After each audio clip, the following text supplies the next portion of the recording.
Well, B. Scott, let's not keep them waiting any longer. Let's hop in to our mock drafts for this year. I'm gonna go ahead and put mine up here on the screen. You're the spoilers because you're gonna see all my picks here, but we'll explain it pick by pick. I'll give my mock draft and I'll load up B. Scott's and he'll walk you through his. And so looking at the selections, of course. Colts make the 15th selection of this year's draft. Round 1, pick 1 for the Colts. Round 1, pick 15, I should say. The first selection for the Colts. You know what? I said the Colts should prioritize trading back, and well, I have to live by my word. I can't make a selection at 15 after I just said, hey, the Colts should trade back. The only offer I got, was from the Steelers, who offered me the 20th and the 51st pick. I wasn't super thrilled, but I also feel weird. I think too much, and I'm I don't want to sit here and propose trades to other teams because that didn't happen organically. I don't want to play God in this scenario. I just want to be given what I'm given. So I was fine. Pittsburgh was my only offer. We'll go with the Steelers. So. I got the 20th pick and the 51st pick from the Steelers for pick 15. So, round 1, pick 20. The first selection I have the Colts making is Iowa cornerback Cooper DeJean. Pro Football Network has him listed as a safety. I don't know what that's about. But I didn't expect him to be here, honestly. I thought, he's projected to go a lot sooner. When I was talking about, hey, the Colts should trade back, whatever, I had that with the thought that Kool-Aid McKinstry will still be here, and some other players that I had in mind, at corner would still be here. So I was, did this entirely with, the first pick of Kool-Aid McKinstry being what I selected. But, DeJean is regarded by PFF as the best run defending corner in the draft. He's got good size for the position. He's 6'1", 205. He's got great football IQ. He's a 2023 unanimous All-American, two-time first team All Big Ten. He won the Tatum Woodson Defensive Back of the Year award and the Rogers Dwight Return Specialist of the Year award last season. So he's got a lot of accolades. The Colts another Indianapolis team just took an Iowa player with their first pick of the draft. So I kind of wanted to stick with that theme here. Shout out Caitlin Clark going to the Fever. Yeah, I was it's one of those things where I didn't expect Cooper DeJean to still be there. A lot of the drafts I've seen have him going in the top 10.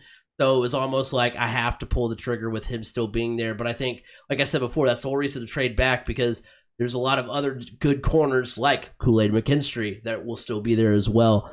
Round 2, pick 46. I had the Colts grabbing wide receiver Ricky Pearsall out of Florida. Because I was just wondering, are we still doing the whole draft a wide receiver that played with your quarterback thing? Because chemistry. I don't know. Because that was the big thing for a while. Because they're we have Joe Burrow, let's draft Jamar Chase. We've got Tua, draft Jalen Waddle. And then the Jaguars went off the reservation. We're we've got Trevor Lawrence, so draft Travis Etienne. All right, cool, that's fine. So, I kind of went with that whole theme. He led Florida in receiving yards the last 2 seasons. Last season, he had 65 catches for 965 yards.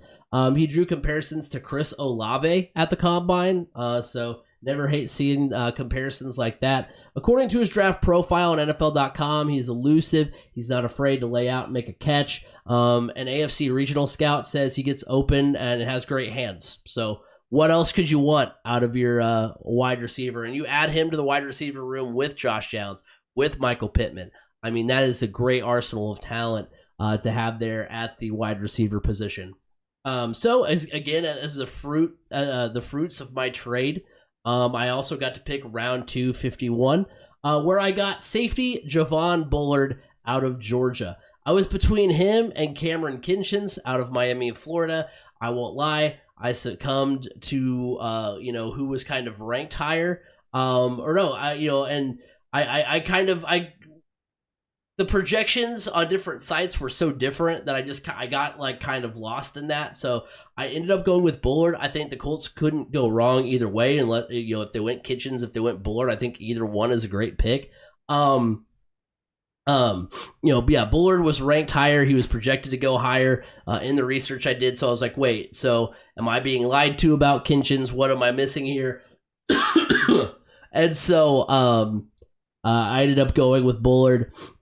He's second team All SEC last season. He won the national championship defensive MVP 2 seasons ago. He's got good football IQ. He's patient and working in coverage. He can shed blockers well in the running game. Again, like I said, I went with Bullard, but I think the Colts will be making a good move if they went with him or Kitchens. So I like the move there. So I did my whole strategy of trade back, get all of your needs, all of your top needs right there at the top. Round 3, pick 82. I went with Michigan running back Blake Corum. I get the Colts still need an edge rusher, but none were projected high enough for me to entertain spending a third rounder on them. So I went with a position that's not necessarily a need. However, you're adding a strong running back behind Jonathan Taylor. You just lost Zach Moss, who was your leading rusher. I know Jonathan Taylor missed time because of holdout and injury and things like that, but still leading rusher last season.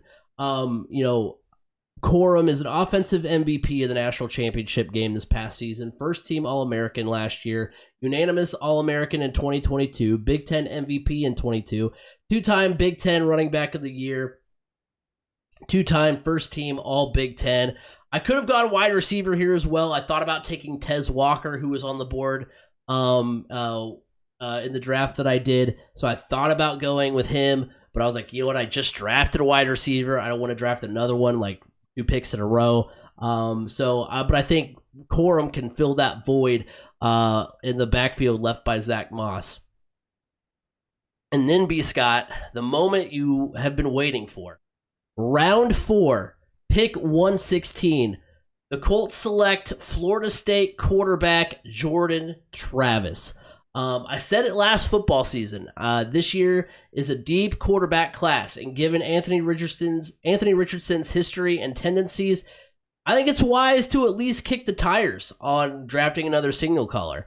He was the ACC Player of the Year last season, ACC Offensive Player of the Year, and first team All ACC as well. Before the injury last season that derailed Florida State's season, Travis was completing 64% of his passes for over 2,700 yards, 20 touchdowns, and just 2 interceptions. He had 7 rushing touchdowns as well. So kind of like I was saying with the Colts, thinking about going after Justin Fields. I mean, in that scenario, you're essentially getting a player that you can still run your offense relatively the same with a guy like Jordan Travis there, as opposed to Anthony Richardson. Now, I know eventually you'll have to decide. You don't want to have to end up paying 2 quarterbacks, that play a significant amount of time or that significant, a lot of money. But at the same time, I think, and it's one of those things where I just think with as deep as the quarterback class is this year, because, I mean, look, if this were next year or the year after that, Jordan Travis is probably gone. Jordan Travis probably goes in the 2nd or 3rd round. You don't have an opportunity to pick him. And so because it's such a deep class, it's almost like, even if we don't think Jordan Travis makes the roster, even if we have Joe Flacco and we're content with Joe Flacco being the backup, how do we not at least, kind of make an investment, kind of take out a small insurance policy just to be sure? So I think it's a wise choice. And I like Jordan Travis. Originally, I wanted to go, when I said it before last offseason, I was like, maybe Spencer Rattler will still be there. Maybe this or that. Maybe kind of another project quarterback, but at least you're still kind of taking out another quarterback insurance policy. But Rattler was actually already gone. So I don't know who's drafting in my mock draft room, but besides me, maybe it's other people that are like me, think like me or whatever, and they're like, we don't want to take Jordan Travis, get out of here. Unless, I don't know how long his injury would keep him out, but you're drafting him as a backup anyway. So round 5, pick 150. I went with edge rusher Jonah Ellis because my gamble had paid off at that point. Ellis is considered by numerous sites as a top 10 edge prospect, but I wanted to make sure nab Jordan Travis when I did, hoping Ellis would continue to fall, and he did. Ellis is considered the 8th best edge prospect by Pro Football Focus, the 10th by CBS Sports. He was a second-team AP All-American, first-team All-Pac-12, 16 tackles for loss last year, most on the team, ranked 6th in the FBS with 12 sacks last year. Experts say he's able to shed blocks well, he's agile, he's good in pursuit.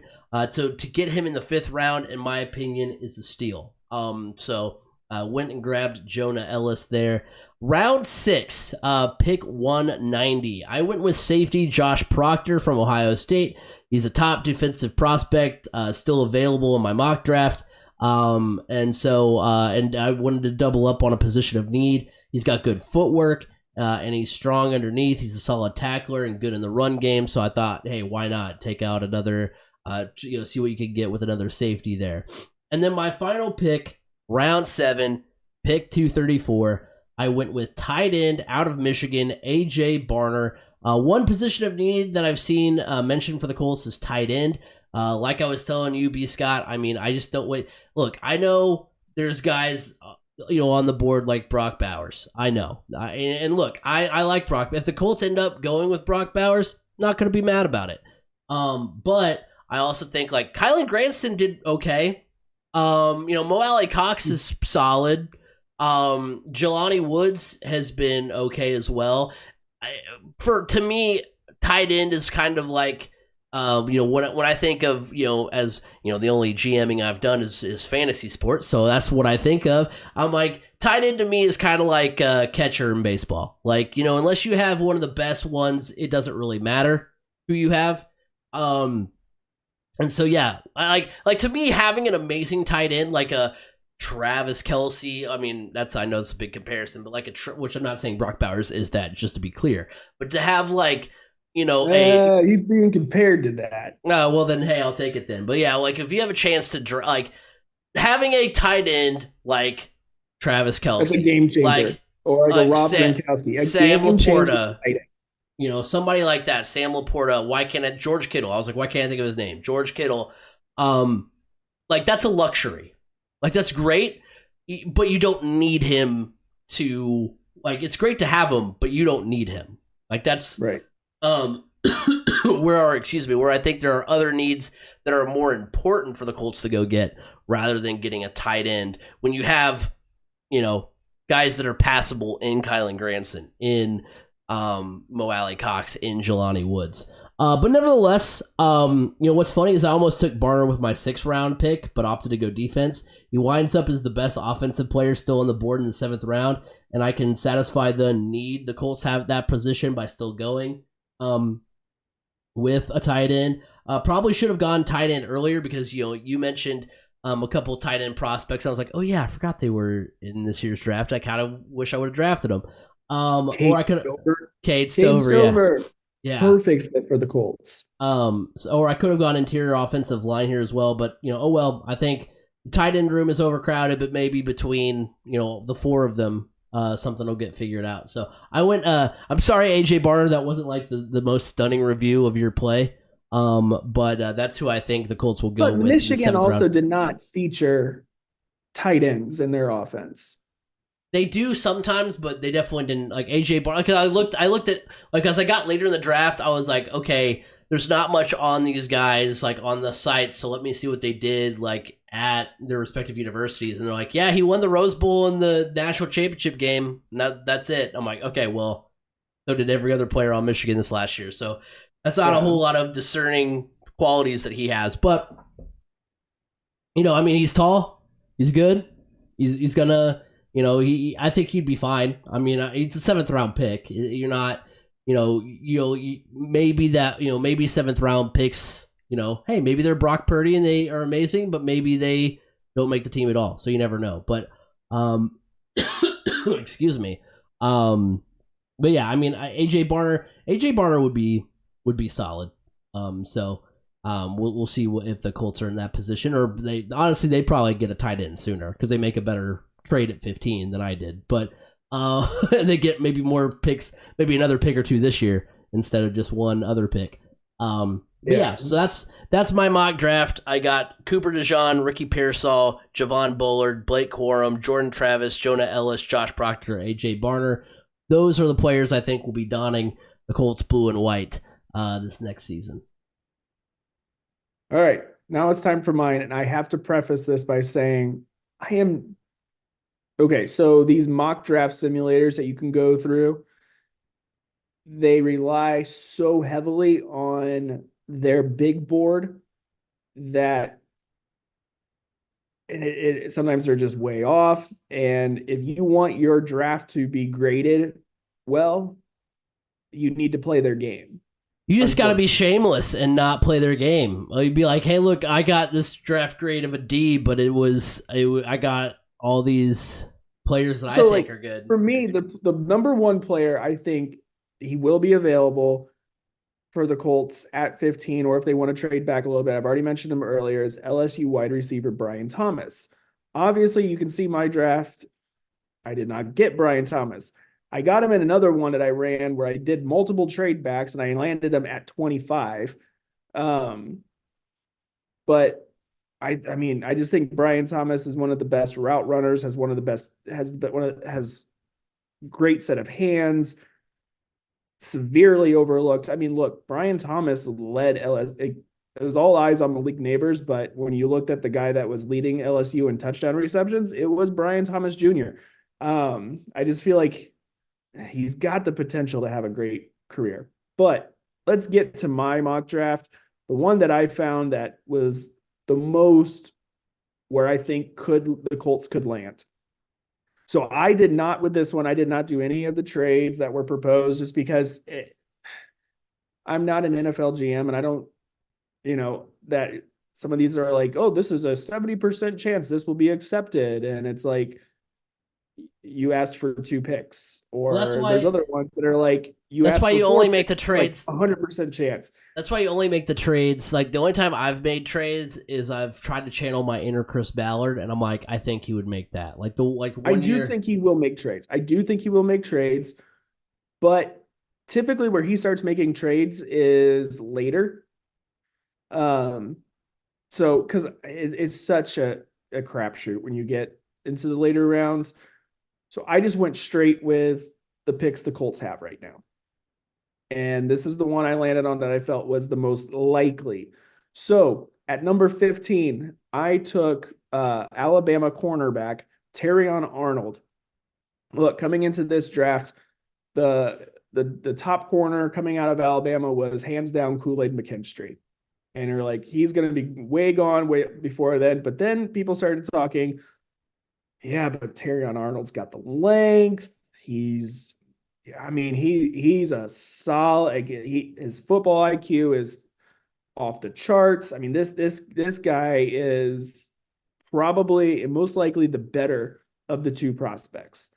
So I have been all in on the Colts selecting a corner or wide receiver at 15. If the right position, right player is there.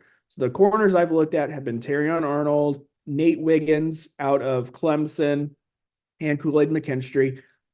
I'm sorry, Craig, but I am avoiding Cooper DeJean with a 10-foot pole because to me, Cooper DeJean has potential bust written all over him.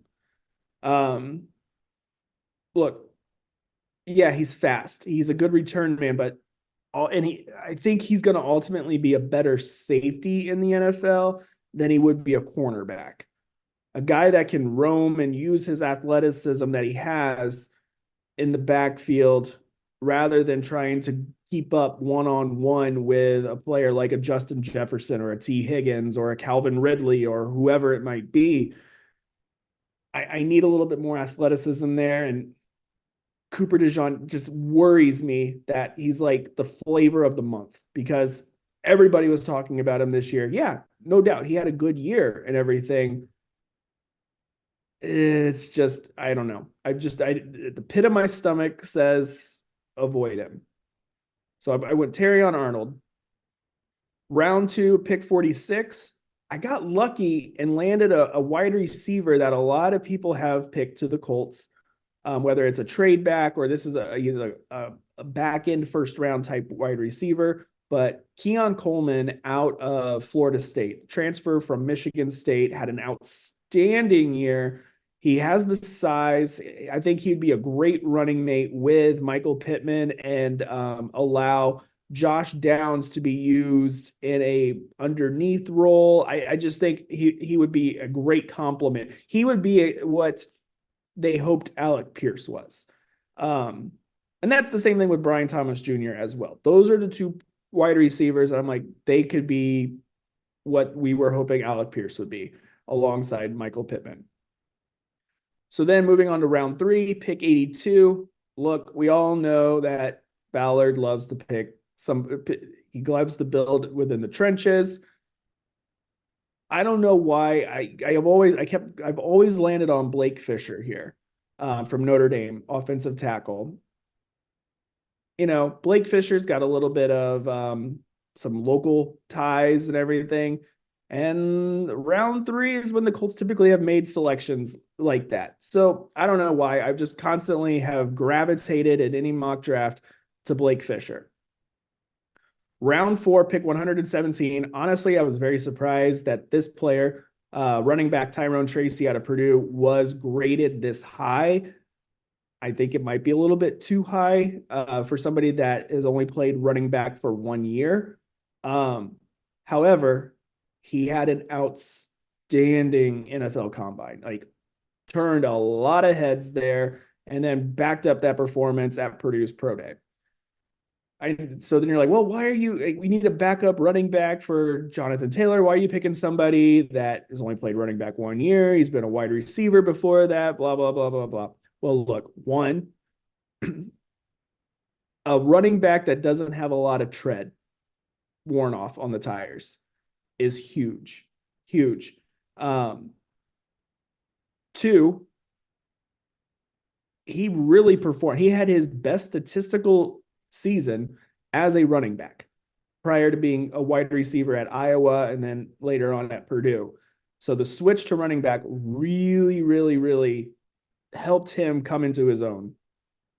But 3, the biggest reason, also another reason, a local tie, kid graduated from Decatur Central High School in Indianapolis.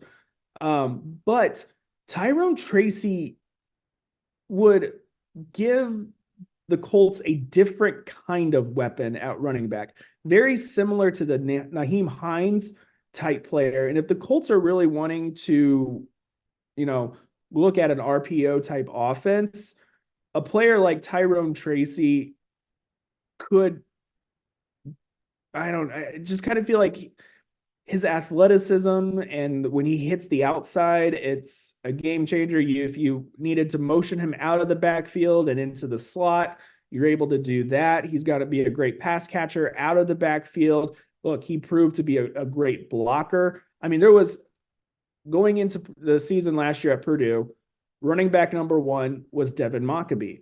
But as the season went on, it became 1A and 1B with Tyrone Tracy, several times becoming the preferred back within different situations or different games.